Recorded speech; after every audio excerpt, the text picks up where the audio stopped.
My name is Kemi Oluleye. I hope you can hear me. Good. I will be coordinating. With me, I've got two other of my colleagues here, Dr. Thaddeus and Maria, who will also be supporting. I will just quickly give us a summary of how this evening is going to run. We're estimating about an hour, 30 minutes. The speaker is already with us. She will have a presentation for about an hour, then we'll have another 30 minutes for question and answer. We're encouraged that those who have got questions, or if your question comes up in the course of the presentation, just drop it in the chat box. Dr. Thaddeus will be collating all those questions, and at the end of the presentation session, he will come up to read out the questions, and we'll give the speaker time to respond to those questions. I wouldn't want to waste much of our time. I will hand over to Maria, who will be introducing to us the speaker, and thereafter the speaker will just kick start. Thank you very much. Maria, please. Thanks so much, Kemi. Hi, Stephanie. It's always nice to see you. Yeah, I think I got some of my vibe from Stephanie. I've known her for more than up to 2 years, or if not more than that. Stephanie, I for many of us that are on the NSCF WhatsApp group, I've managed to put some biography about Stephanie on the group, and I'm just going to read a couple of that. Number one, I must let you know, Stephanie is a very eloquent speaker. She knows her stuff. She's a property investor, and she's a co-founder of an award-winning property management and development company called HMO Heaven. I'm not sure if any of us have, you would have seen it on Facebook or LinkedIn. And she's also the co-founder of Rent to Rent Success, which has inspired hundreds of people, including myself, to get started in property. She's currently running this alongside her sister, Nikki Taylor. They grew their rent-to-rent business, secured contracts worth over 2 million in over 3 years. So if you're looking to build a multi-million pound business, you need to listen and you need to take some notes tonight. And I'm not going to take a lot of our time because I know Stephanie is prepared. She's got a lot to cover tonight. And hopefully at the end of tonight's seminar or webinar, I will also be talking about a book that I will highly recommend.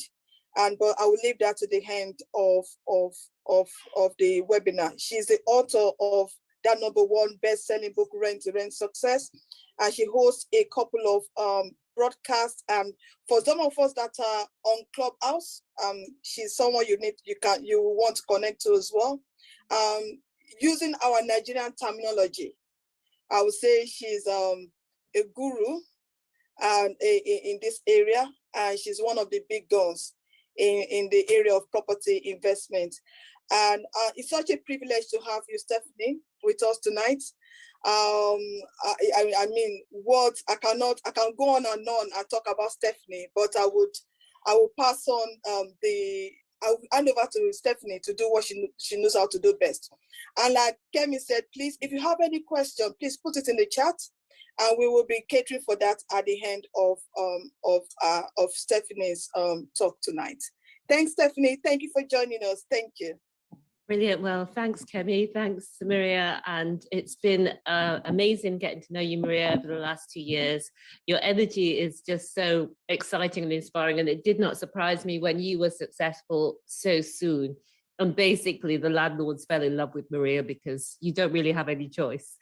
But what I'm going to talk to you about, I'm going to share my screen. And as Maria said, it's a presentation. Something that really excites me is how to start to make money from property, even if you don't have a lot of money to start with.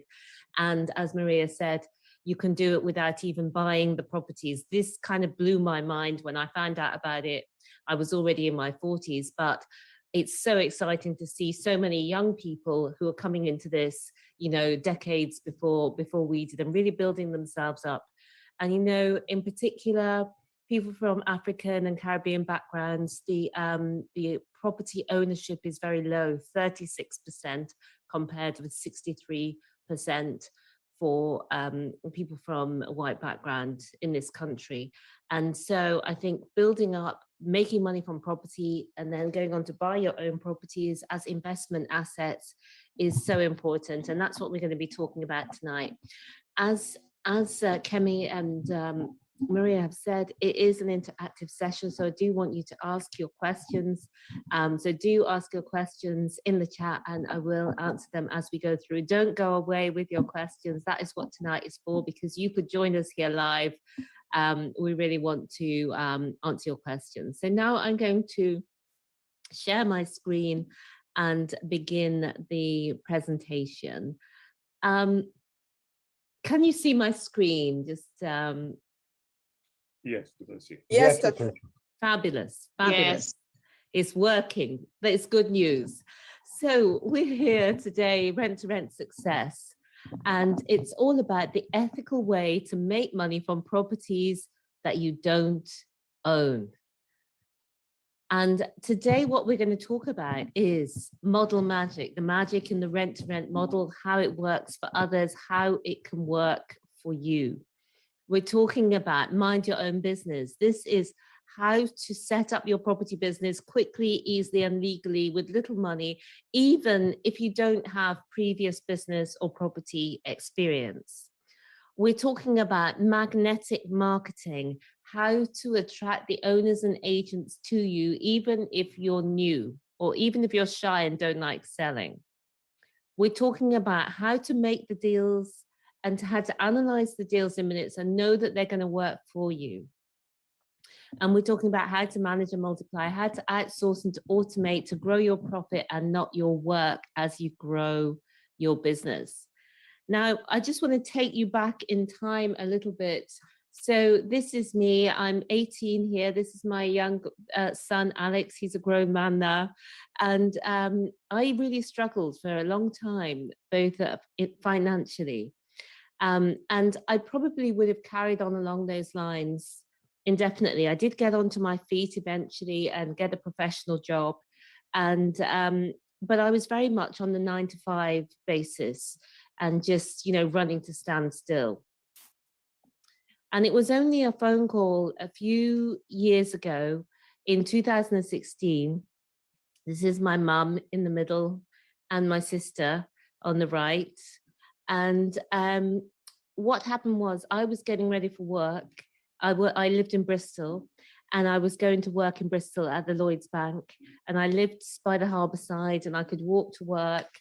And my mum called me one morning and I was getting ready to go in. I had a presentation that day, but when she called me very early in the morning, I was in a rush because I wanted to get into work. I wanted to get in early. I was worried about this presentation. I didn't give her a lot of time. And I got into work, I did the presentation, and then in the afternoon, I'm sitting at my desk and looking out. It looked out over the harbour, plate glass windows. I'm looking out over the harbour and I'm sort of patting myself on the back, saying, oh, Stephanie, your presentation went well. You're better than you thought. And then my mind just quickly switched to my mum, and I thought, oh, my mum called me. And when people start apologizing for calling you, because that was the way that I was answering her. I wasn't giving her time. I wasn't giving her space. She wasn't feeling very well. She just was reaching out for a bit of love and support, and I was giving her short shrift. And that was when it was sometimes these ordinary moments happen, but you just realize you've had everything back to front. You've had everything upside down. And I had made this job at the bank so important. But what I realized in that moment was nothing's more important than your family. And at the time I was 45, and I just wanted to say to myself, I want to be able to be there for mum. How can I do that if I'm always at my job in Bristol and my mum's in Birmingham? And I knew that business was the answer, but I didn't feel like I knew how to be a business person. But I thought maybe I could do something in property, because property, I knew people who became successful in property by accident. They bought a house and then they bought another one, or they kept, or they even just lived in one and it just became very, it went up a lot in value. So I thought maybe even me, maybe even someone without skills in business could make property work. And having that moment with mum really gave me a bit of fire in my belly, and it gave me the courage to sort of have a try. And since then, I joined forces with my sister Nikki, and we've created a thriving rent-to-rent business with contracts worth over £2 million. We sacked our bosses. That was one of the most exciting parts. We systemized our business, and we employed a team of people, to run the business for us. And then we bought our own multi-million-pound portfolio, including commercial properties and multi-unit blocks of flats, basically. And this is what I love helping other people to do now. This is our rent-to-rent business. It's a property management business. It's called HMO Heaven. And as I say, it's award-winning. And one of the things that we're proud of is that the systems that we've put in this business, I mean, we've outsourced it to other people, but the standards is still high. And on the right, you can see the Google reviews. When you Google HMO Heaven, all these Google reviews come up of the service that the housemates and the landlords receive. The great thing about this is we only started this in 2016, and it's crazy what you can do in just 5 years. And due to our success in property and the background that we've had, we have been featured in the Telegraph, the Entrepreneur, Business Insider, and yes, the Sun and the Daily Mirror as well. As Maria has been on the Rent to Rent Success podcast talking about her journey, and we have lots of other guests on the podcast talking about how Rent to Rent has changed things for them. So if you do listen to podcasts on Apple, on Spotify, and Google Podcasts, everywhere, search for the Rent to Rent Success podcast, and do follow us or subscribe to the podcast so that you get alerted when the new things come up. And as Maria said, she's got a surprise for you later on. But we do have the #1 best-selling book in Rent to Rent, and we've got this special limited edition copy with the gold on it. That's not available on Amazon, but it's the #1 book on Amazon for Rent to Rent, and it's got over 160 5-star reviews. What we're going to talk about today, and what's also in the book, is the Rent to Rent Success System. It's a 6-step system that takes you from knowing nothing right through to being able to run your business. And it's a simple, repeatable system that breaks down everything you need to know to be successful. So I'll just run through it.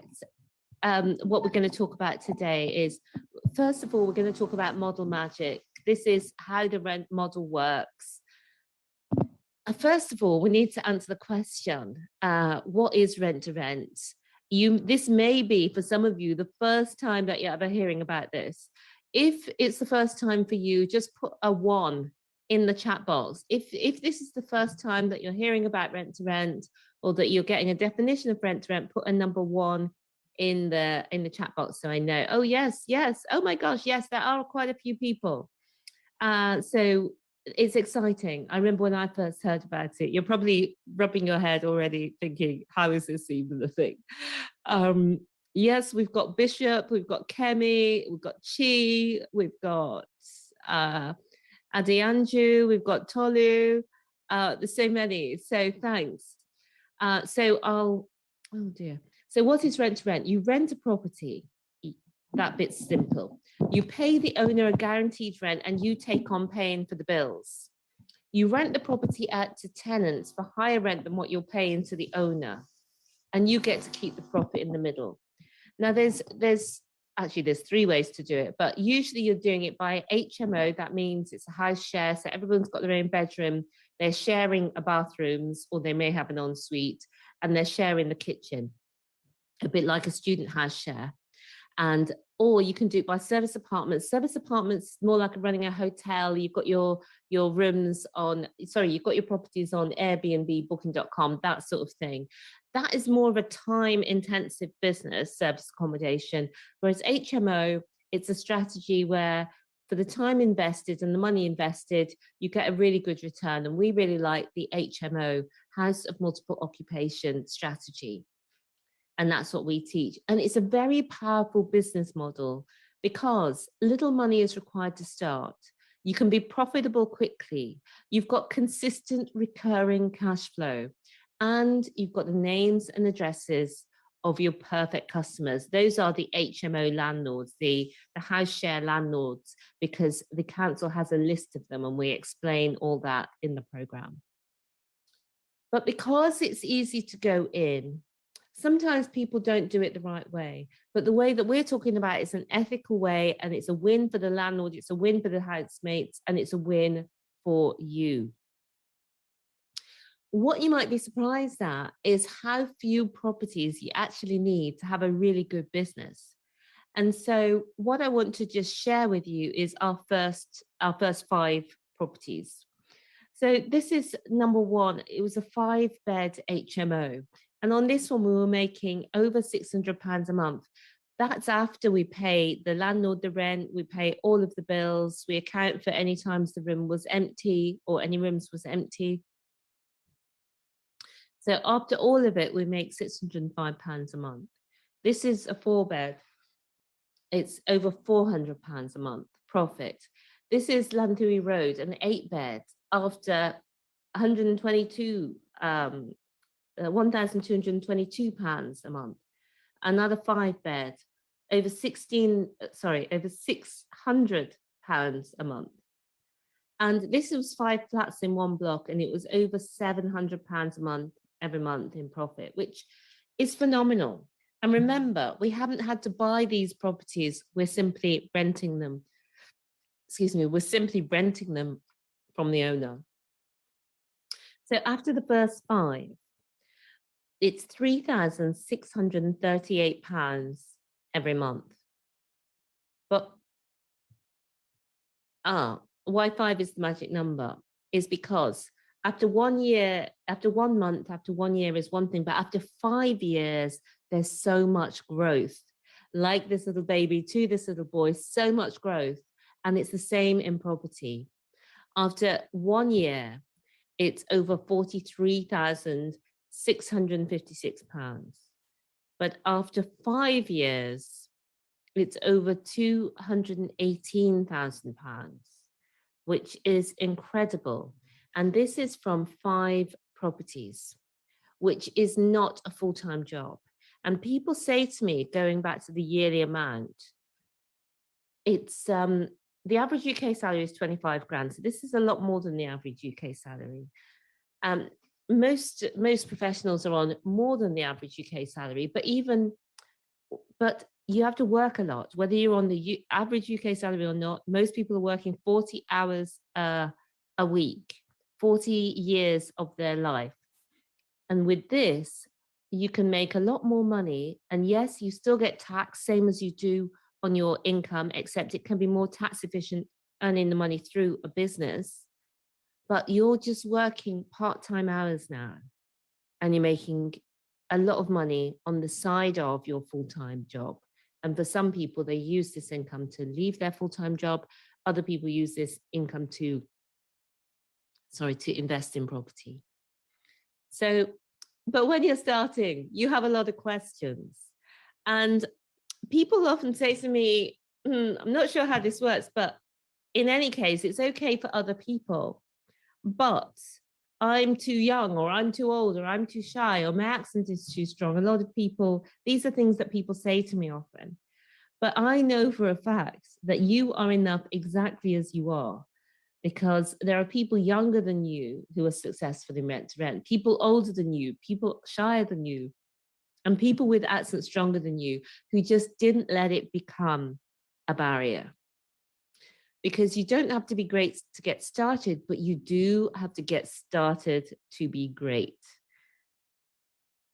So what you'll notice that we've moved from step 1, which is all about the rent to rent model, to step 3. What I've done here, because of time, I've missed out step 2. Step 2 is all about the mindset. And we talk a lot about how to make things a reality, because a lot of us know the right thing to do, but we don't have the impetus to do it, or we're busy and then fear gets in the way and we don't move forward. So the X factor ingredient to help you go from knowing the information to successfully implementing it is the mindset. And that's what we put in step 2. But I know when I go to talks like this, people are really more interested in the tactical parts of it and what you actually do rather than what you think. But what you think will really help you with what you do. So that's why I've skipped step 2 and we're going on to step 3, which is all about how to set up your business quickly and legally with little money, even if you have no experience in property or business.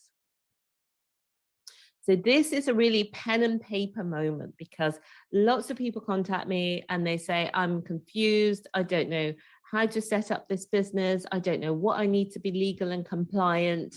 So this absolutely will take you step by step through what you need. So the first thing is you decide whether you're going to be a limited company or a sole trader. The next thing is you look at what your business values and your business name. The next thing is you open a bank account for your business. And so that's the first step. That's the company setup, the basics. Step 2, you get a telephone number for your business, a website domain, that's like the URL address, like in our case, it's hmoheaven.co.uk. You get your work email address sorted out. I think social media should really take a back seat, apart from you should put on your personal social media, if you use social media, that you're starting a property business and let people know that you're in property now. So some of your posts should be about your new property business, because it's important that people know what you're doing, family and friends know, and so on. So step 3 is have a clear message. And people like to skip the first one, which is what your business offers. You need to really have a statement where you can really deliver concisely what your business offers so that you can tell agents, you can tell landlords, you can put it on your website. It just gives you total clarity on what you're delivering, and it makes others believe in you as well. So the next things are the logo, the business card, and the web page. And then you're almost ready to go. The last part is all about the compliance and the legal parts and making you all up together and in order. So the first thing is that you need your insurance. You need public liability and professional indemnity insurance. You need your Information Commissioner's Office registration. You need to join a property redress scheme. All those 3 things are legal requirements. And then if you've got any local landlords or licensing schemes in your area, you need to join them. And optionally, if you choose to, you can join the National Residential Landlords Association or the Federation of Small Businesses. And finally, client money protection. There was new legislation that came in that said that, that all letting agents need to have client money protection, but we are not regarded as letting agents as far as that is concerned. And so this has been said by the Property Redress Scheme. So you don't need client money protection under the national laws, but some local authorities do require it. So you'll just need to check if your local authority requires you to have it. But under the national law, you don't need it. Okay, so now we're coming into the question. People are like, well, why would a landlord give a property to me? I'm just like a normal person. Why would they walk past the letting agent and come to me who's never done this before? And they do. And so I want to talk about the magnetic marketing. First of all, people buy with emotions and they justify with logic. For example, who here is Apple? Okay, I was going to say put an A, but if your Apple puts yes in the comments, and if your Androids put no, you can see which team I'm playing on, can't you? I'm already biased, but let me see what mix we've got and if people are correct here. Oh, we've got a lot of no's. Kemi, Ashurjas, who else? Oh dear. It was Apple. So we've got quite a few no's here. But what I know is if you are a no and you're an Android user, and tomorrow Apple was to come out with the best phone in the world, you probably wouldn't buy it because you're attached emotionally to the idea of being an Android user. And at the moment, I'm attached emotionally to the idea of being an Apple user. So we've got a lot of no's. There's not a lot of apples in here. But I might get booed off stage if I keep going. But you get what I mean. We're tapped into, it's not just how good is the product, is it meeting our emotional needs? And there's something emotionally wrapped up for us in whether we're Android or whether we're Apple. So to be successful, you really need to tap into what your customers, the landlords, are really looking for. And that's when they become magnetically attracted to you. Yes, Paul is also Apple.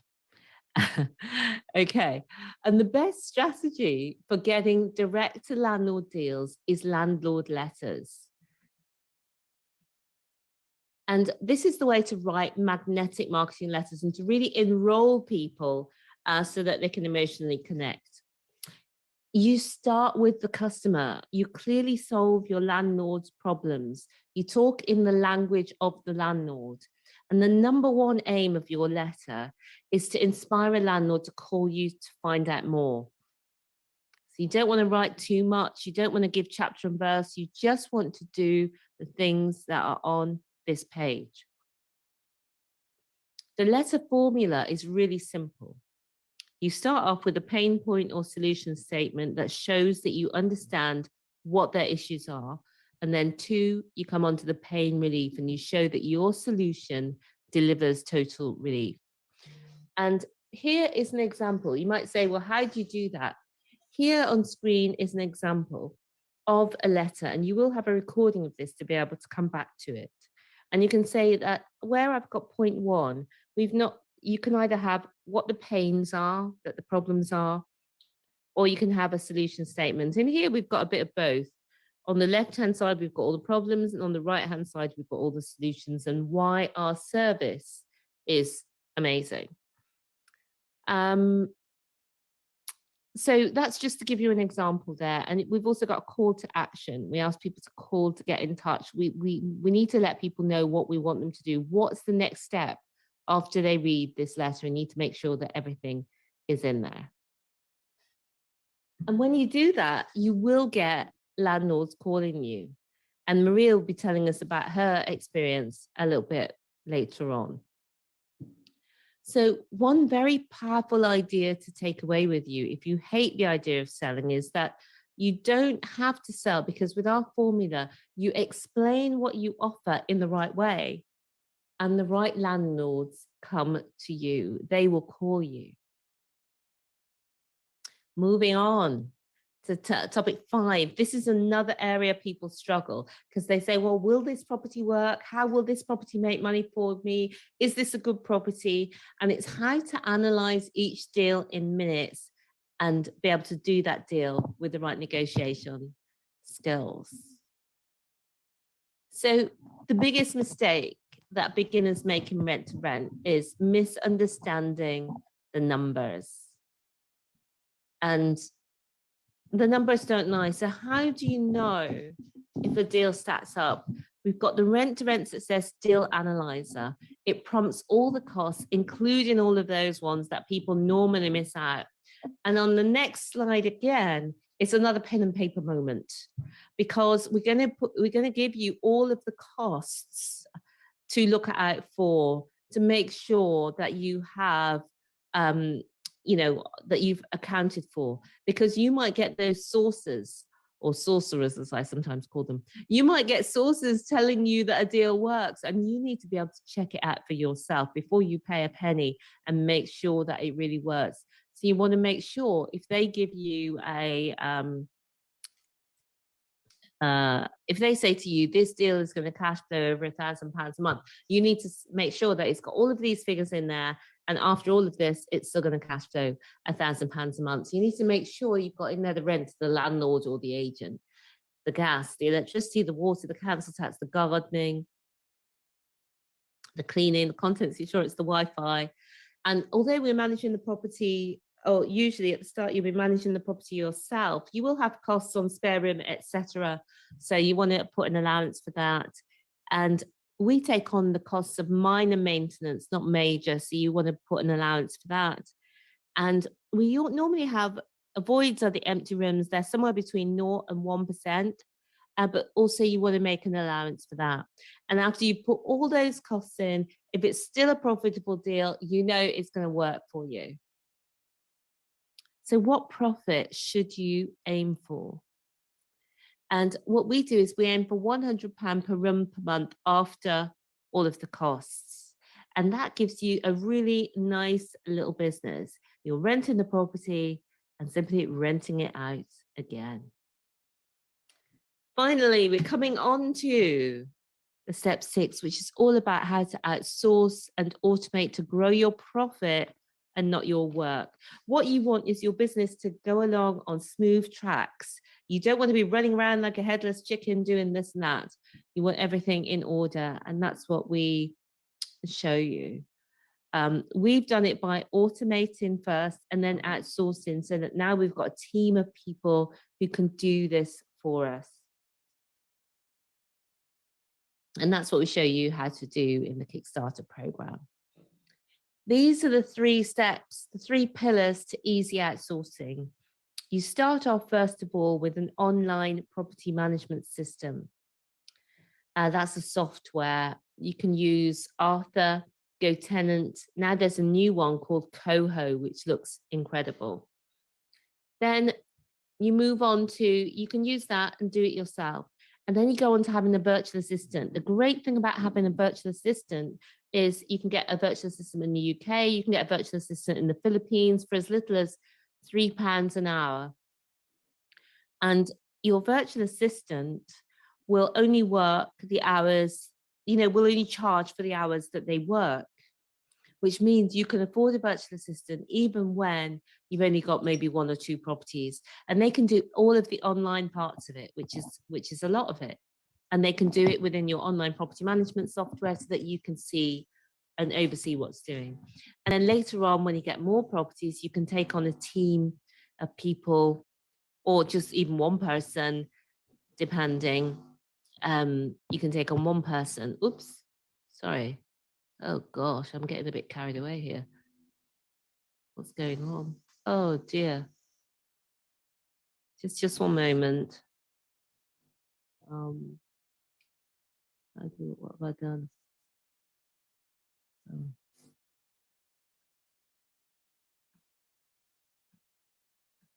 Stephanie, I think you're on slide 57. Yes, yeah, I'm slide 57. Okay. 58, yeah. I've totally got wrong. Okay, just one moment. I'm finding myself. Yes, you are right. You are right. Gosh, you're paying more. Brilliant. So I'm gonna continue, resume share. Right, okay. Sorry about that, guys. So once you've got it sorted, you can then choose. You can have a nice little rent-to-rent business on the side of your full-time job as a side hustle, and maybe you've got a couple of properties.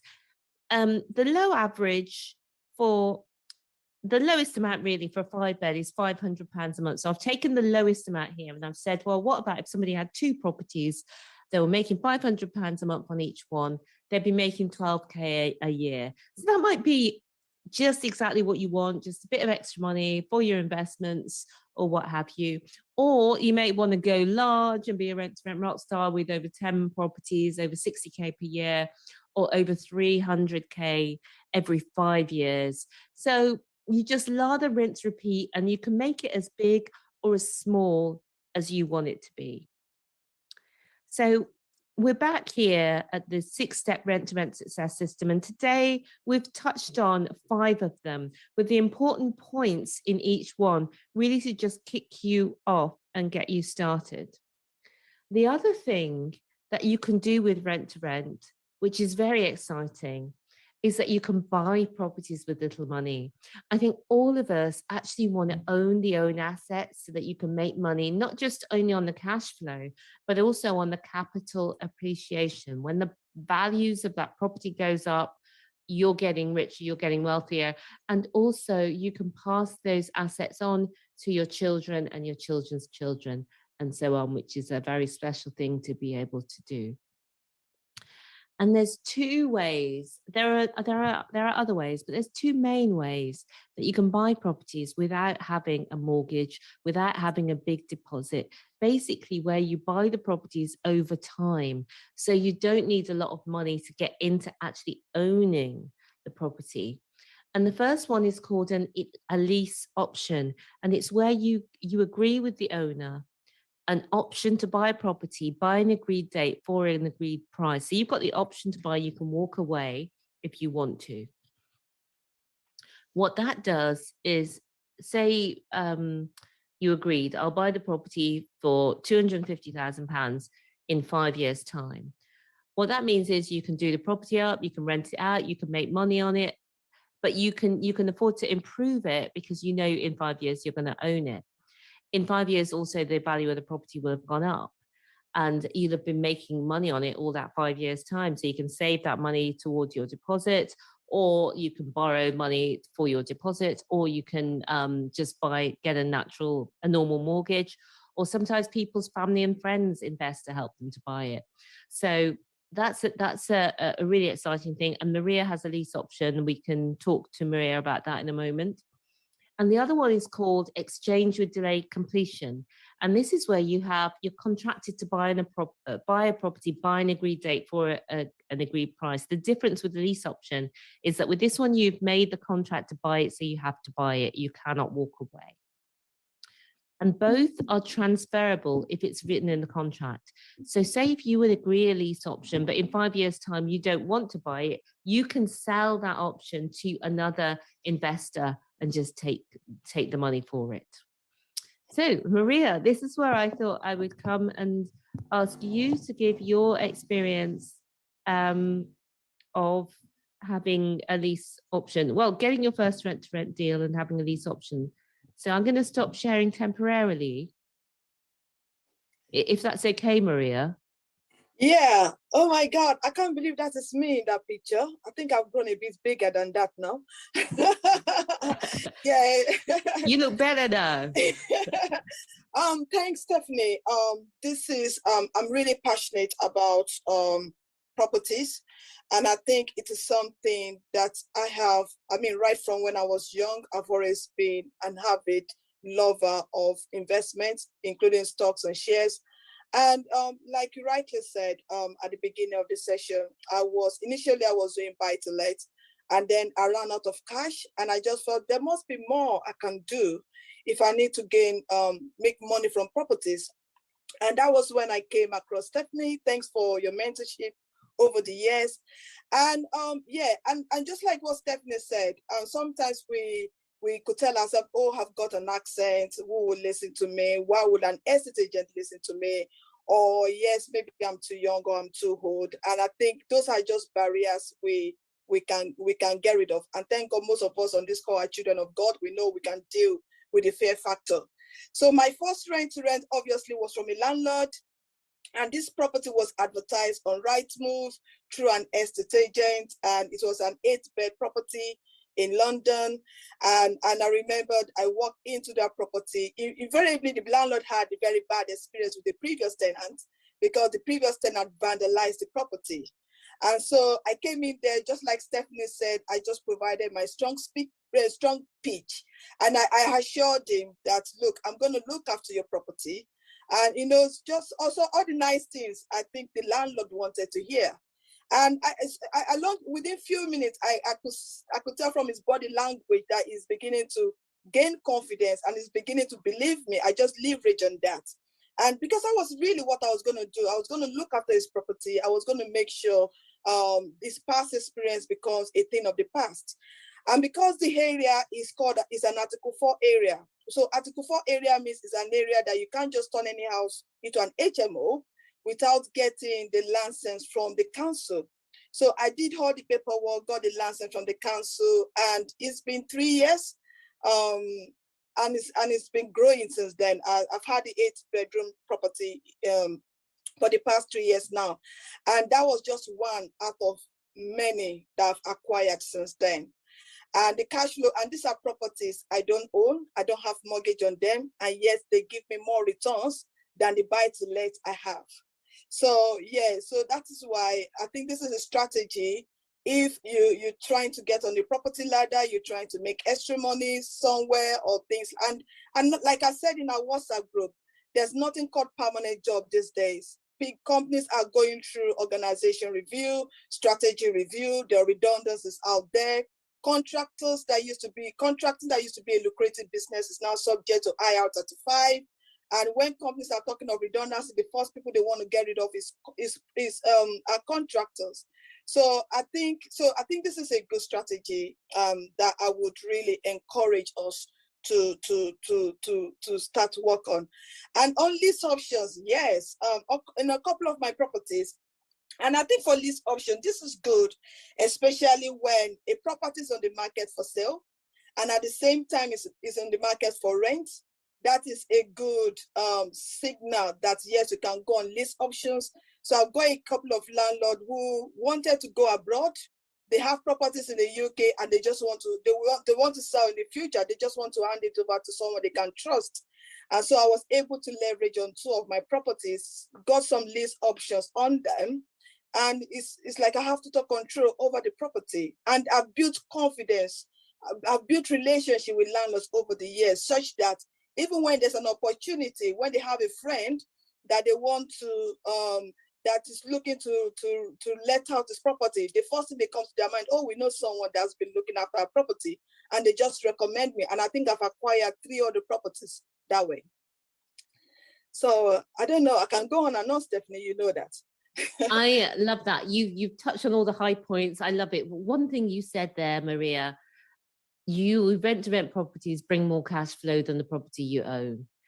And so the buy-to-let, but obviously with the buy-to-let, you're going to get the capital appreciations. That's just the difference.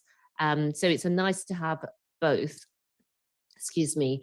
And for people who don't have the money to start off with buying property, it's a great way to get started. So thanks for giving us your insights there, Maria.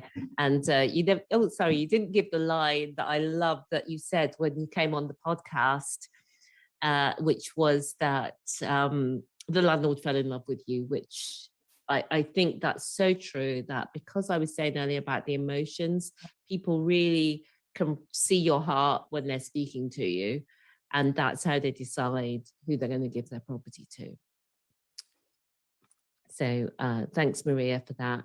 And this is one that we have. It's 4 self-contained flats, and this is an exchange with delayed completion. So like Maria's lease option, we didn't have to buy it with a mortgage or a big deposit. One of our landlords, we weren't managing this property for them, but they wanted to sell it and they knew that we existed.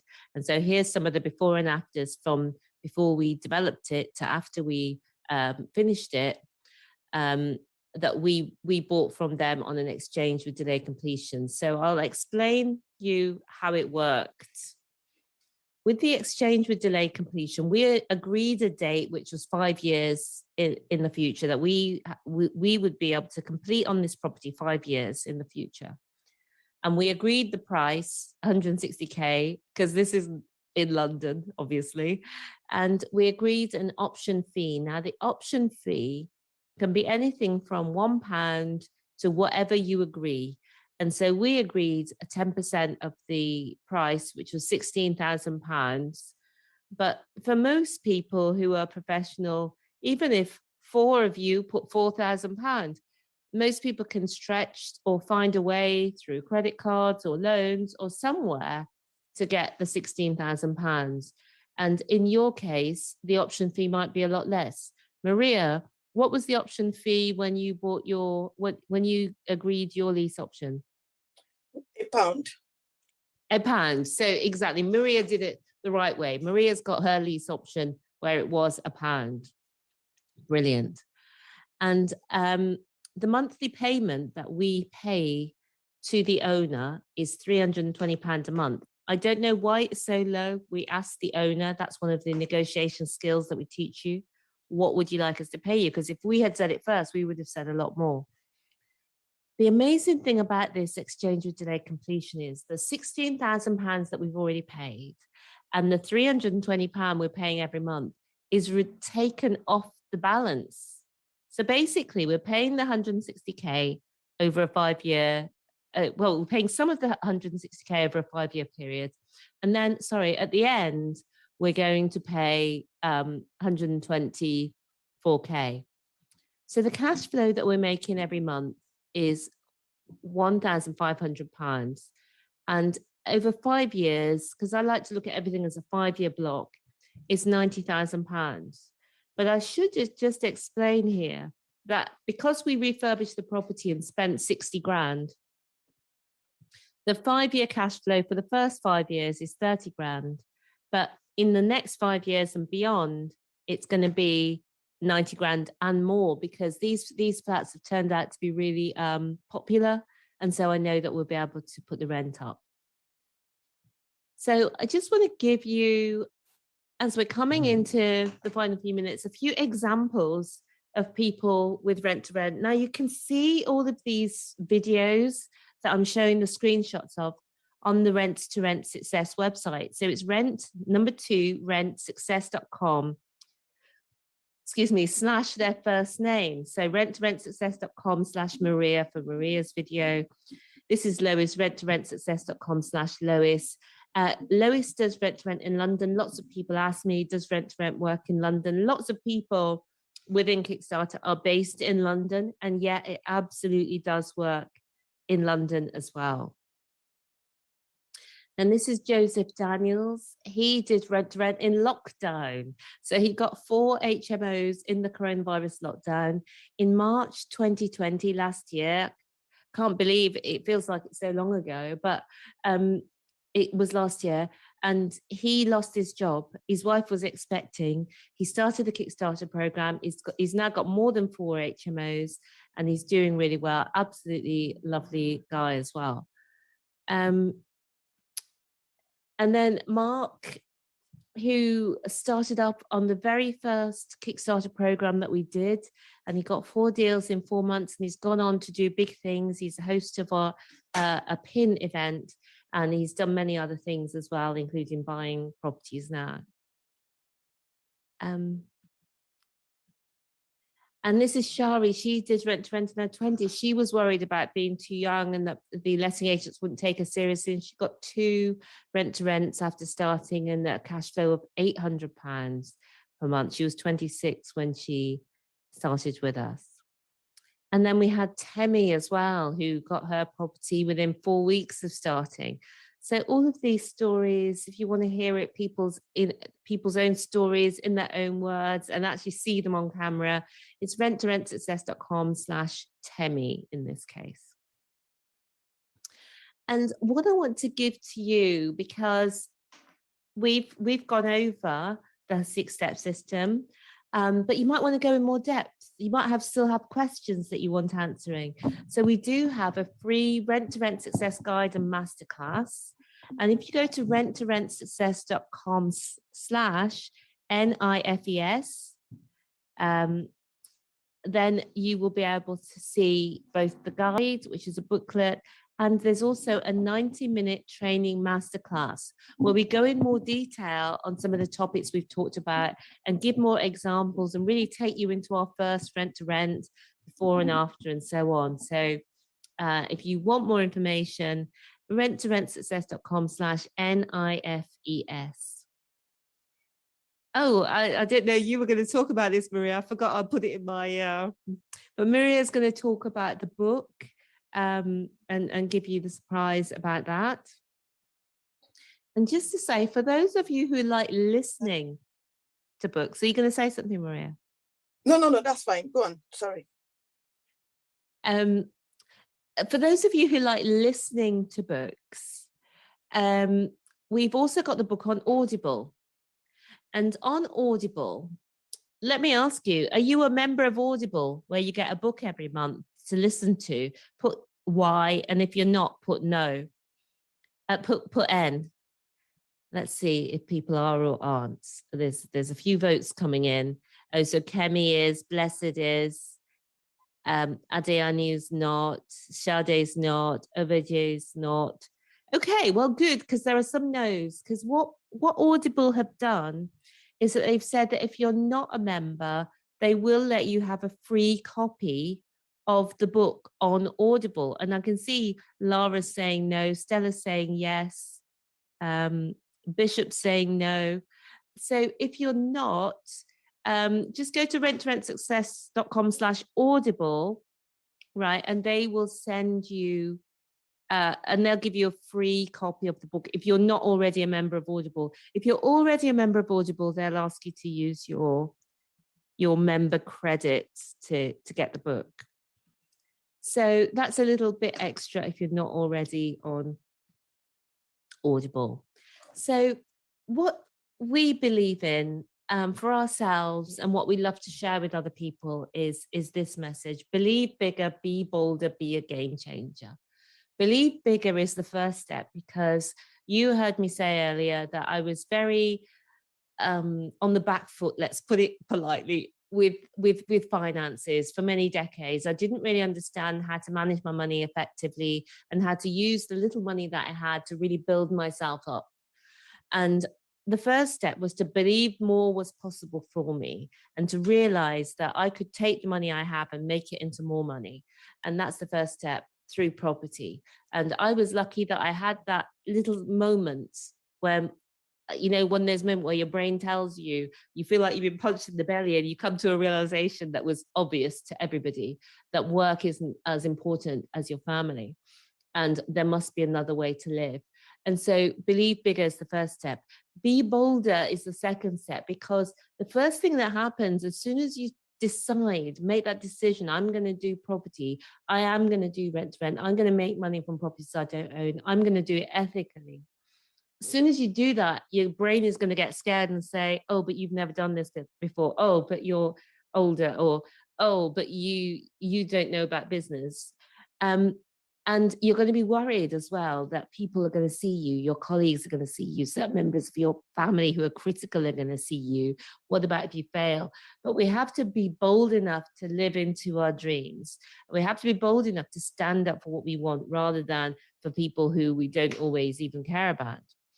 And be a game changer is the last one, because when you decide to switch things up in this way, it's amazing, because you become a game changer in your own life, your family's life, your community, and also in our world. And that's one of the things that I'm most excited about. We're building up this big portfolio of blocks of flats. Some of them have 12 units, some of them have 4 units. I have one son, my sister has no children. And so we're leaving them in trust, in an accommodation and education trust, to help other young vulnerable people who struggle to get properties, like I did many years ago. Struggle to get the nice property, because letting agents don't always give you the nice properties, even if you have the money to pay for them. So that's how we're being game changers. And we also, through B1G1, the Business for Good charity, we give money every day in our business. When people join the Kickstarter program, the Rent to Rent Kickstarter program, or the Superstars program, we're also giving to charities. Malawi, Zimbabwe, and also Nigeria and Kenya. We've got different projects that we're giving to help both women to start in business, and also to help children with the equipment and the uniform they need to go to school. So it's a privilege to be able to be a giver as part of what we do. And finally, we would love to stay in touch with you and carry on the conversation, you know, beyond what we've had a chance to share with you today. So if you have your phone to hand, if you're on the Instagram, I would love if you would just follow, and any follows that I see come up. Let me just show you my profile. if anybody, any follows that come up today, I will follow you back. And the same on LinkedIn as well. And of course, we have the podcast if you want to see people tell their stories in their own words, and also the YouTube channel. And finally, just to remind you, if you did want the more in-depth, you can go to renttoRentsuccess.com/NIFES. I don't know how you guys say it, NIFES. Then you will get the free guide and masterclass there as well.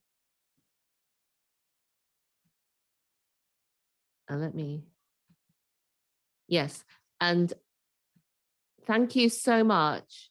It's obviously been brilliant to be here. Anything Maria asked me to do, I always want to do. So I will send the IG handle. Yeah. Thank you very much, Stephanie. That's really been great. I really appreciate your time and the presentation.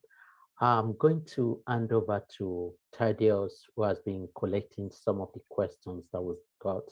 And as he brings up those questions, you will be around to just answer them. So over to you, Thaddeus. All right, thank you very much, Stephanie. That's a very huge one, I would say, and a lot to digest there. I've got only 2 questions, and can I encourage everyone who has a question to put them in the chat? The first one is from Bishop Ekong, and he said, when you rent these properties, if the condition of the properties are not good enough, can you improve the property without the landlord's permission in order to attract the right tenants to pay for more rent? Yes, this is such a great question. Did you say Bishop? Bishop? Yeah. Yes, it's me. It's me that asked the question. Oh, great question. So should you refurb the properties is a great question, because you may wonder, well, why should I improve somebody else's property? Because, you know, I'm in it short term, but it's their property long term. So what I say is, and what we've learned over the years is, in generally speaking, what we try to do is incentivize the owner to pay for it, but we're still going to make the money short term. But sometimes the owner might be not want to get involved. They might not have the money. They might not want to spend any money. They might have that mindset, but they might have given you the property on quite a low rent, reflecting the condition. And if that's the case, and you could make, say, £1,000 a month over a 5-year period, 60 grand, then it's worthwhile for you to spend, you know, 3 grand to tidy the property up. And we have spent more on properties in the past. So each person has their own limits. Like some people like to spend, if they'll get their money back within 3 months, they're okay. Other people, if they get the money back in 6 months, they're okay. Other people, if they get the money back in 9 months, they're okay. But so the short answer is, we try not to spend money on other people's properties to do them up, but there are instances where the property is so profitable that it's so worthwhile to make the small investment to be able to make the money back. Okay. Great question. Thanks, Bishop. Thank you very much. Another one from Kemi. How do you evaluate demand for room in the local area? That is a brilliant question as well. I'm loving this group. So Kemi, how you evaluate demand is, when you're looking at an area, there's certain things that you need to look for. And one is that there are people hubs, that there are plenty of people hubs around. What I mean by people hubs are like magnets. What are the places that people are going to? Universities, schools, large employers, you know, great transport links, shopping, restaurants. These are all people hubs. These are the places that people go. These are the places that people want to live. You need to make sure that your property is in a people hub. And the more people hubs that are around your location, the more resilient your property is.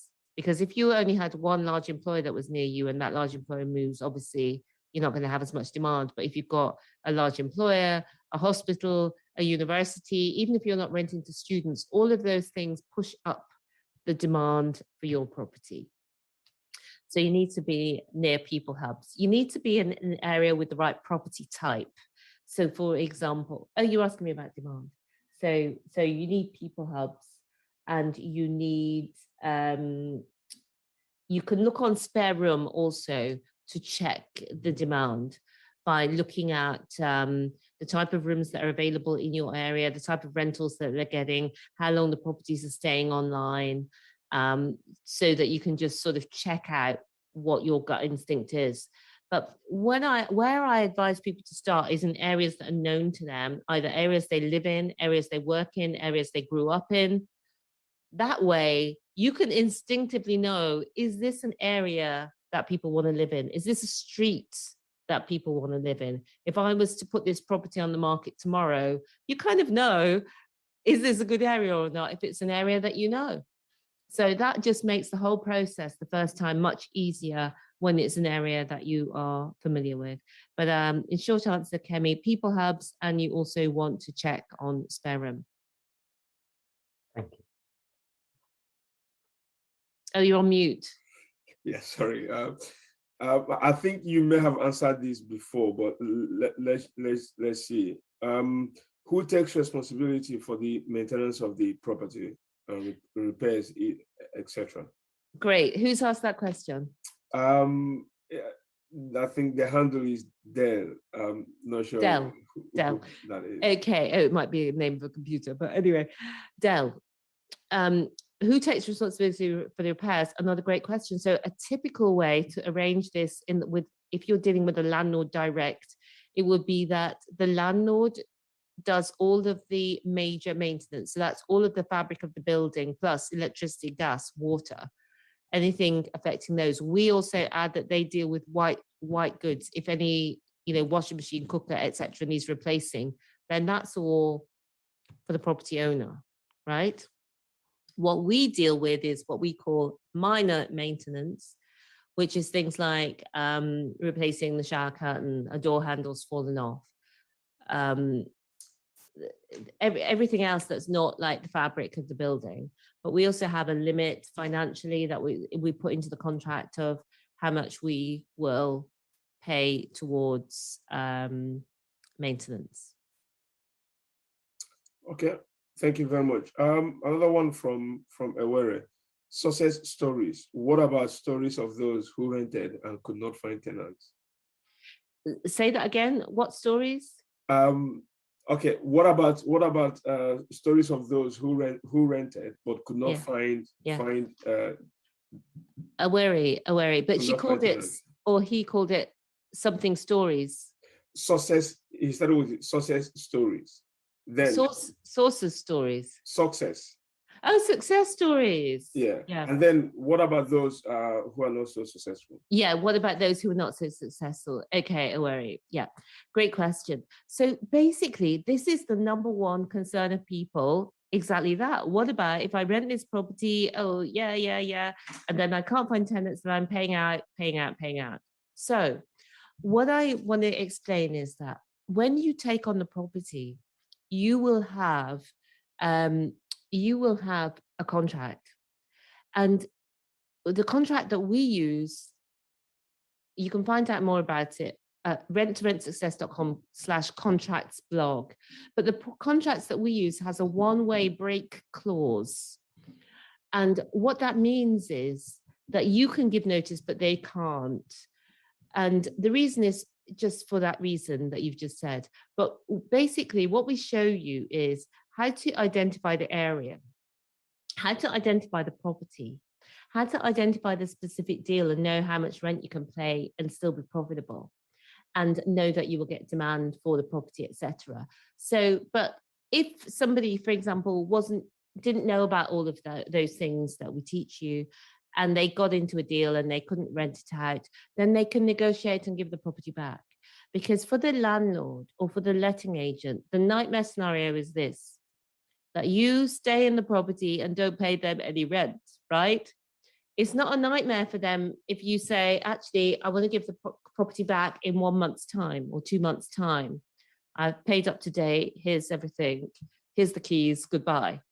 They're okay with that. It's an inconvenience, but they've got their property back and they can re-let it out.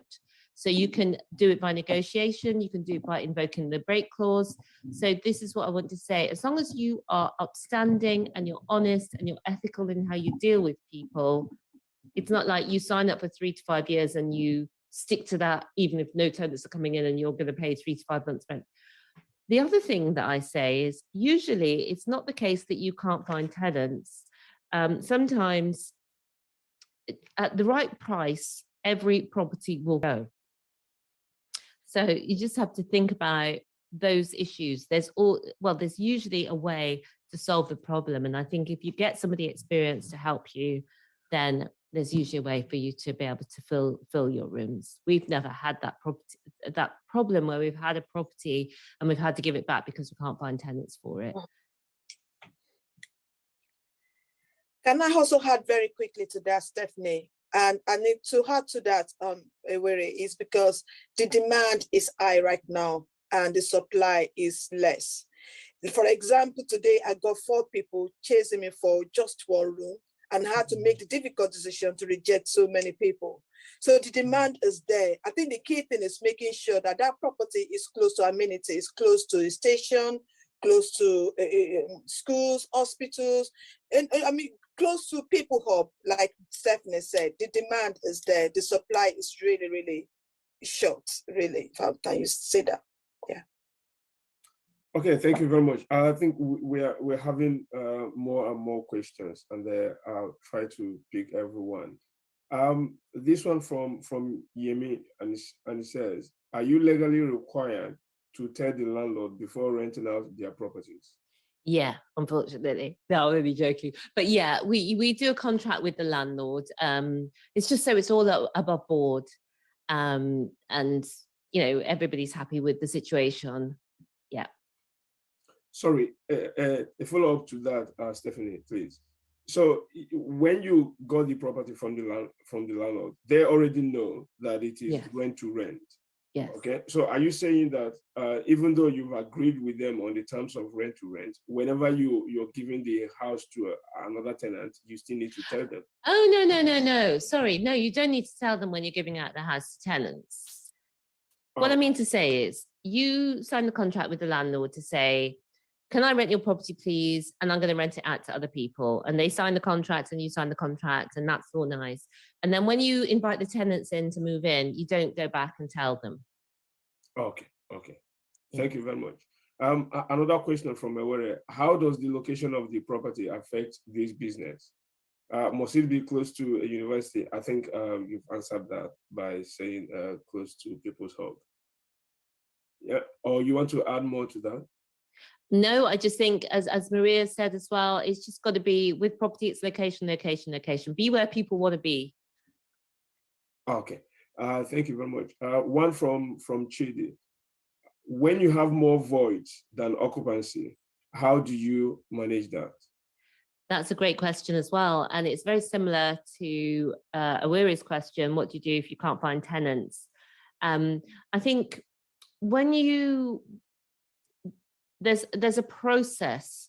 So when something happens, you always got to think, what's gone wrong in this process? And so how I assess it is, if people are not moving in to a room, then I will go to the advert first. On Spare Room, it shows you how many people looked at that advert. If you can see that a lot of people are looking at the advert, but nobody is clicking through, right? It means that your top picture that's advertising it is not right.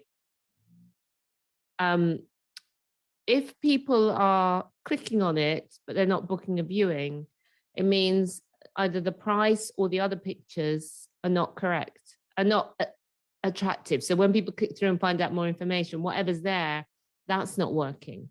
If they're coming all the way to look at your property and then they're turning their nose up, there's something about the property itself that's not working. So whichever area where the problem is, you can then remedy that area. The number one area that I see that people struggle with is the photos, and that's the easiest bit to fix. And what we say is when you first get the property and you do it up and you make it look the best it's ever going to look, that is the time you get your professional photographer in, spend a bit of money, and then those are the photos that you roll out anytime that the rooms is coming empty, because we're all online nowadays. People are very visual. They don't want to imagine what it looks like with bedding on or whatever. They don't just want to see a bare mattress. And you know what, in the presentation, I had a few photographs of properties with the bed made up and everything like that. And that's the sort of photos that we put on the spare room. And then, as Maria said, then your rooms are going quickly because other people have just got the bare mattress. Okay, thank you very, very much. One from Emeka. I said, how do you identify a property that will make a good deal? Yes. That's one. Oh, there are 3 questions here. Okay, so let's take that one first. How do you identify a property that will make a good deal? Yes, great question, Emeka. These questions are good tonight. I like in this group. So basically, you want to make sure that the property has got a good layout. So when you go into the property, you know what I mean, when the property's been mashed up.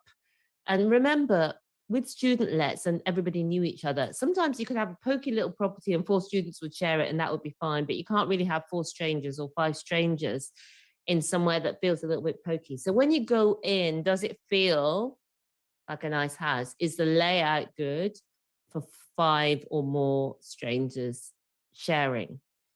So layout, we've already talked about location. Licensing is important, just make sure it's got the right licensing it needs. And the other thing to look for in a property is the lifestyle.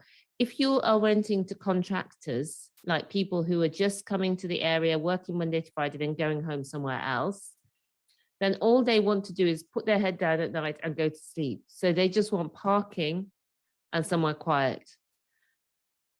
If you are renting out to young professionals, then they want to have shops nearby, restaurants, bars, and all of that, and they want to have good transport links because they're not usually, or sometimes they're not driving. So whatever lifestyle people want, you've got to give them the lifestyle. So you've got to have the layout, you've got to have the location, you've got to have the licensing, you've got to have the lifestyle. Okay, thank you very, very much. I think this one you've answered it before, but I'll just read it out. How do you identify the right location? Yes, yeah. So as you said, it's people hubs, public transport links, the right property type in the location. Yeah, which we went into detail with a little bit earlier, yes. Yeah. What size and type of property should you go for? I would say HMOs, that's house shares, and you want to go for the best ones are 5 bedrooms and above, because like any cost center, you know, a property has costs, running costs, and the running costs on a 4-bed and a 5-bed are not that quite similar. But the income to the 4-bed is a lot lower than the income to the 5-bed. So the 5-bed is much more profitable. So 5 beds and above is a good cash flow. That means the landlord gets enough money and so do you. So I would say 5 beds and above. Okay, thank you very much. This one from me. I've heard about whether it is a government regulation or law recently that for you to rent out to people, they need to have the right to rent. That's their immigration status. How do you go about checking the immigration status of the tenant you want to rent to? Yeah, it is actually a much more simpler than it sounds. So what we've got, you know, within the Kickstarter program, we've actually given you a full onboarding step by step to how to onboard your tenants correctly. But for right to rent, where the tenant is a British citizen, then it's just passport or driving license. But where the tenant is an international citizen, is not and that they've got different credentials, then there's a government website, and we've put the link to that within the course. So you just check what's required from whichever country they're from, and you ask them for it. So we ask them, we can see it when they come to the viewing, But because we're in an electronic age, when they're reserving the room, we just ask them to upload those documents as part of the reservation form process. Okay, thank you very much. This one is from DM. Is rent to rent almost similar to being like lettings agent, estate agent? Does Yes. one need to register themselves? Yeah, great question, DM. So actually, the Property Ombudsman, which is a government organization, it's called the property. There are two, but the one that I'm going to talk about is called the Property Redress Scheme. And the Property Redress Scheme, it recognizes rent to rent, and it's got a guide for rent to renters. So we are like a lettings agent, but we're different. So a lettings agent, the main difference is this. With a lettings agent, what they're doing is they're collecting the landlord's rent, they're taking their commission and they're giving the landlord's rent to the landlord. That means that they are dealing with other people's money a lot, and that there are special restrictions that are just for them. With rent to rent, what we're doing is we're collecting our own rent. It's not the landlord's money. The landlord's rent is different to the rent that we collect. So when we collect the rent, it's not the landlord's rent. We then pay the landlord a separate rent. We're not just taking 10% out of the landlord's rent, we're collecting our own rent. So it's a different, we're subletting the property. So it's a different setup. So there are different rules that at the moment, rent to renters don't have to go through everything that a letting agent has to go through at the moment, but that may change. So that's the situation right now, DM. So now it's easy. So now I think people, now is a great time to get involved in it. Quite interesting to know. Sounds like you make more money than the agents, yet yes, lesser regulations. Yeah, that's exactly right. So that's why it may change, you know, in coming years, but they can't change anything like that because they have to give time. So there's still time. Good. Another one from Isaac. How do you find customers? That's great. So you mean, I think you mean tenants, Isaac. So how we find tenants is on SpareRoom is the biggest, best online portal for shared rooms, for finding tenants for shared rooms. So we find most of our people through that, but you can also in your local area, speak to your local employers, your local recruitment agencies who are bringing people in all the time. What some of our people find is that when people are coming from overseas and they're coming to work in the UK, often they can't go to a normal lettings agency because they haven't got the right credit history. But if you find a good supply where they're working for a good employer, and even though they haven't got the good credit history in this country, they have, you know, they've got good morals and values, then that's great because they can come to you and live with you. Okay, thank you. Another one from me, please. Yes. How do you deal with difficult landlords and difficult tenants? Because I guess sometimes when you have these major repairs, some landlords may not be responding like you would. Yes, totally. Like being in business is the same as being like an employee in that situation, because you have all these relationships with colleagues, or you have relationships with landlords, or you have relationships with housemates. And we know that a lot of people on Friday night, it's just they're complaining about everything that's happened at work that week. But the good thing about it is that when you're in business as well, you do get to choose. So when we go into the property to see the landlords, it's like I was saying earlier, people show you who they are. You know, that landlord fell in love with Maria because, you know, he could see her heart. And so when we go into the property now, we're just very open to who is this person. And as the person is showing you around, they show you who they are. So I remember how they talk about the house, how they talk about the tenants, how they talk about their history with the property, what questions they ask us. Like one landlord, if they're deluded, one landlord, we went into the lounge and the carpet had not been professionally fitted. It was really bad. It had two separate pieces of carpet. You know, the bay window area was a separate piece of carpet. It was really jaggy. It was all cut up. It was mashed up. And I said something about, he was asking about what upgrades we might need. And I said, we would need to replace the flooring and get some carpet fitted. And he said, this carpet has been fitted. So you know that if you're both looking at something and it wasn't just slightly off, it was way off. And he's seeing one thing that's totally not how you see it, you can't go down the same road. Because when you tell that person the boiler's broken, they're going to tell you about how the boiler can last another 5 years and they've got their friend's cousin's brother's dog who could come and repair it for you in 3 weeks' time in the middle of winter. So we just listen to who people tell us they are. And the second question you asked is, how do we deal with difficult housemates?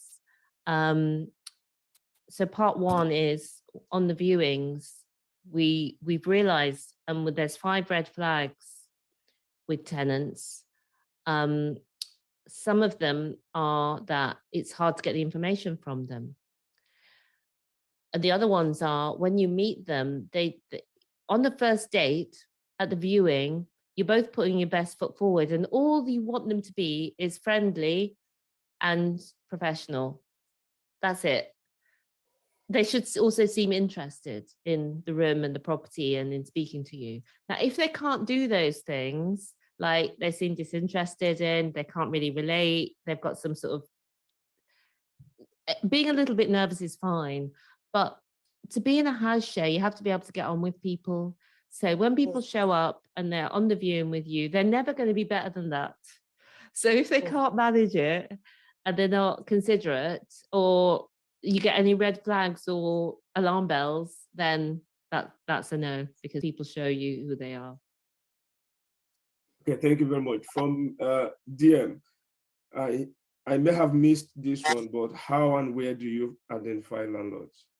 Yeah, great question. So what we do is all of the house shares, houses of multiple occupation, they're on a list, and every local authority has a list of the HMOs in their area, and they have to make it public because that is the law. It's a public register, so they have to give it to you. So we've got the text of how to request this from the council. And some of the councils are tricksy because they don't want to give it, because then the landlords are getting letters and the landlords complain to them. But we've got a second letter that you send back reminding them of their legal obligations so that you can get the letter.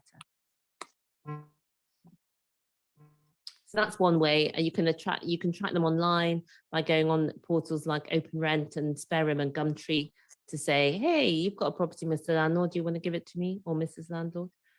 So there are different online ways, and then you've got the letters. Those are the main 2 ways, yes. Oh, and letting agents, sorry, you can ask letting agents for them. Okay, thank you very, very much. Two more questions, and that'll be it. Sorry, Emeka says, I think you've touched on this before, but maybe on another front. How do you mitigate against a tenant trashing their property when they leave? Yeah, we haven't had this one, but we have had tenants who've caused damage. Usually it's accidental, and we just charge them and take it out of their deposit. But we haven't had anyone actually go and take, actually try to damage something and trash the whole place. No, it's been like there's been a stained mattress, or somebody's broken something, and so we just deduct it from the deposit. Okay, thank you very much. And last question from Anastasia. When there is a maintenance issue at the property, whose responsibility will it be to fix it, please? Will it be the landlord's or yours? Yeah, great question, Anastasia. And basically, if it's to do with the fabric of the building, or the electric, the gas, the water, the roof, all the big things like that, that's the landlord. If it's minor maintenance, like door handles falling off or shower curtains need replacing, then that's us. So, but basically, the landlord's paying for their own property. If it's little things, then we will get it. Okay, thank you very much. And I will hand over to Maria. Yeah, thank you so much, Stephanie. And I think the good thing, I mean, thanks, Stephanie, for giving us this offer. This book on Amazon sells for £9.99, and Stephanie is giving us at a I can't, in fact, I don't know whether to call that a discount, at a huge offer.